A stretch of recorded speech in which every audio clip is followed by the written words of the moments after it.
I was physically assaulted and restrained after being accused of having a romantic partner.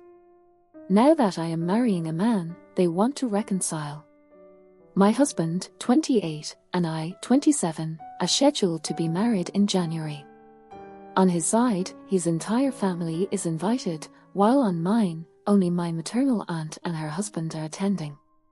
When my parents and the rest of my family discovered this, they made a fuss and treated me poorly. However, I believe I am justified in not wanting them there. My special day. I was the first daughter, granddaughter and niece of the family. I was everyone's darling, that is until the arrival of my siblings. When I turned 8, my little sister was born and my grandparents, as well as my mother, stopped treating me like their child. They were clearly favouring my younger sister. If my sister broke something, they never scolded her. But if I said something mean to my sister, I was. One time she even broke my glasses, but I was the one who got punished for it. My father was present for a while but then just disappeared. He was consistent with sending money, but never with calls or visits. When I turned 11, I was actually closer to my maternal aunt, who lived miles away from me, than the family members I was forced to live with. That aunt, who was 9 years older than me, is my mother's half-sister. I saw her on special occasions and we spoke on the phone twice a day when I was 12 and she was 21. I stayed with her all summer, even though my mum didn't believe my aunt could take care of me. It was the best 2 months of my life after my vacation. I studied more and had very good behaviour at school, hoping they would let me go see her again. However, everything was ruined when my grades and mathematics began to decline. I tried hard, and my aunt gave me classes and even paid for a tutor, but my grades didn't improve that year. My aunt visited me in the middle of the school year and went with my mother to see what was happening at school.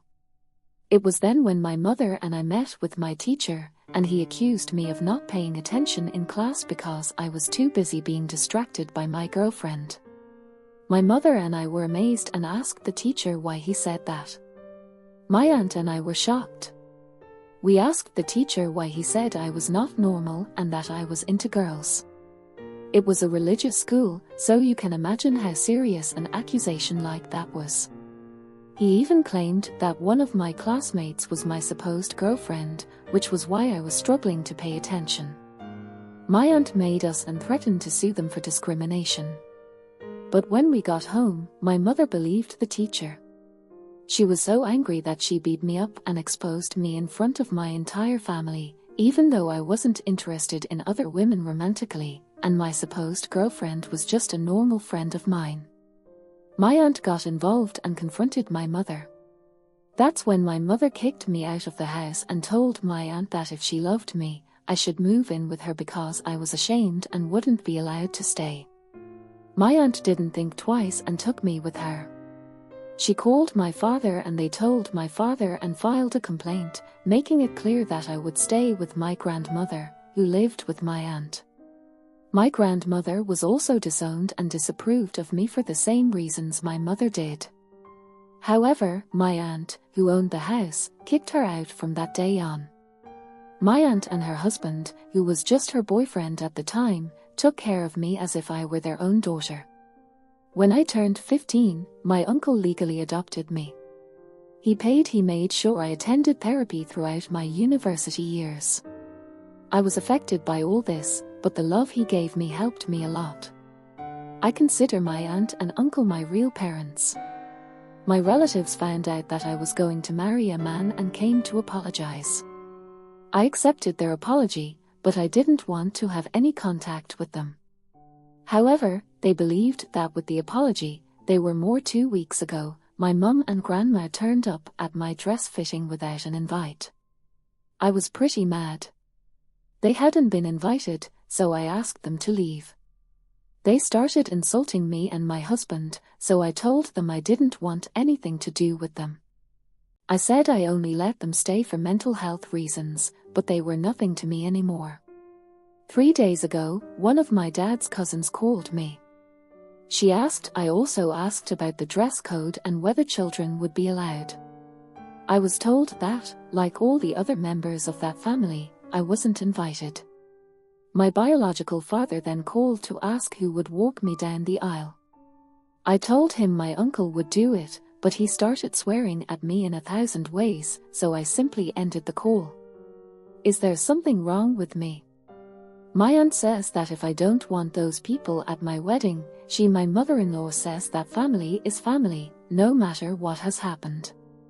It's been almost a month since my post, so I wanted to give you an update on some things that have happened. I told my mother-in-law everything that my family did to me in the past. At first, she seemed understanding, but then my partner discovered that she was still communicating with my biological parents and decided to cut ties with his mother. He warned her that if she carried on like this, she'd never get to meet her grandchildren. He also told her that the only way she'd be able to be part of our lives again was to apologize to me and my aunt and uncle. He told his father and brothers the same thing, saying that if they tried to get involved between his mother, my ex-family and us, they'd be kicked out of our lives and the lives of our future children. One thing I didn't mention was the topic. My biological father and sister, it turns out, after some time, he accepted that I wasn't going to be a part of his life and he returned home to my biological mother. They had another child. My sister, on the other hand, always believed that I lived with my father and she always believed that her life was better. However, I found out everything she had suffered in my absence. My ex-family mistreated her day and night. She was practically kidnapped and couldn't even use the phone or social networks, even though she is now of age. When we found out about all this, we decided to go for my sister. I must say that it was not the best way, but we followed her until we found her university. There we approached her and asked her to accompany us. She was very happy to see us and agreed to come with us. Together we unburdened ourselves about everything. We apologized and told each other. We realized that we were both victims of our parents. My uncle is now fighting for custody of my little brother with my sister's testimony and mine. We hope to achieve it.